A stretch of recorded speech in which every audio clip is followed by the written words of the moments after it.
Welcome to my YouTube channel. For today's vlog, excited na ako. Excited na ba kayo? Kasi December 1 na. So, start na ng December 1. So, kung solid kayo na subscribers ko, lagi na tayo, taon-taon tayo gumagawa ng Vlogmas. So, nag-start tayo ng Vlogmas 2021. So, ipapakita ko sa inyo yung mga nagdaang Vlogmas. So, since 2021. So, ngayon, Vlogmas 2025 tayo, day 1. So, hopefully, makompleto natin yung ating Vlogmas to 2025 sa buong December 25. So, abangan nyo, marami akong ipapakita. Again, last year, sinare ko sa inyo yung mga pasalubong, yung mga napamili ko kasi pauwi ako ng Pilipinas. Ayun nga, pauwi na naman ako ng Pilipinas, kaya marami tayong ganap na mangyayari itong month na to.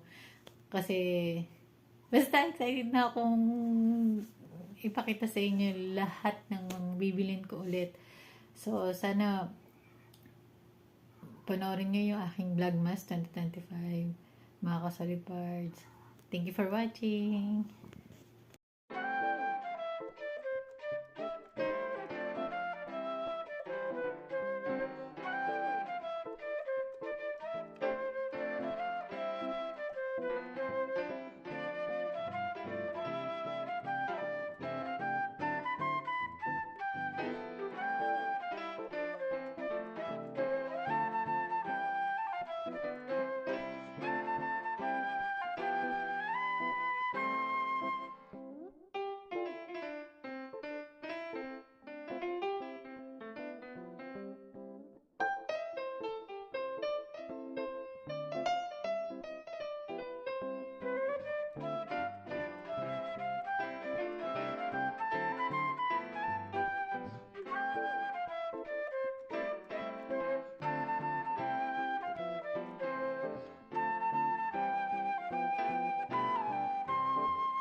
Hello mga ka-solid parts.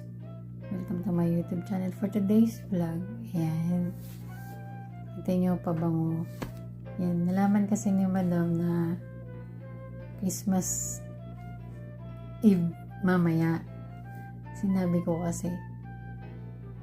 Nang sinabi ko, sabi ko 12 midnight it's Christmas na. Sabi ko. Tapos ayun, akala ko bakit umakyat. Yan pala. Yan pala yung ibibigay niya. May regalo na naman si Madam sa akin. Lagi na lang ako may gift kay Madam. Natatawa nga ako kanina eh.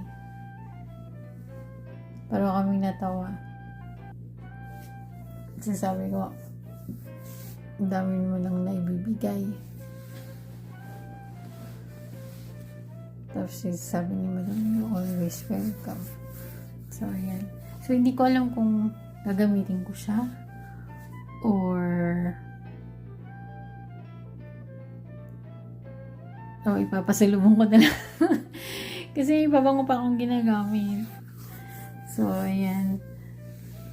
Ewan ko, magulo pang aking pag-iisip kung gagamitin ko siya. Kasi yung unang binigay ni Madam, nung lang nakaraang buwan, yun ang ginamit ko. siya, no? Pangalan niya, Red Jasper. Ano ba yung isa? Basta, nakalimutan ko na yung pangalan ng perfume. So, ayan. So, kaya hindi ko siya muna bubuksan. Ayan. Seal pa siya. So, hindi ko alam kung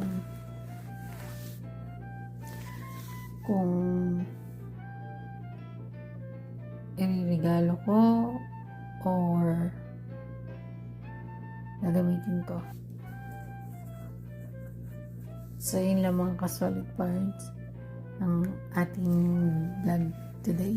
So, I hope nagustuhan niyo yung regalo sa akin ni Madam for Christmas Day. Thank you for watching. Bye. God bless.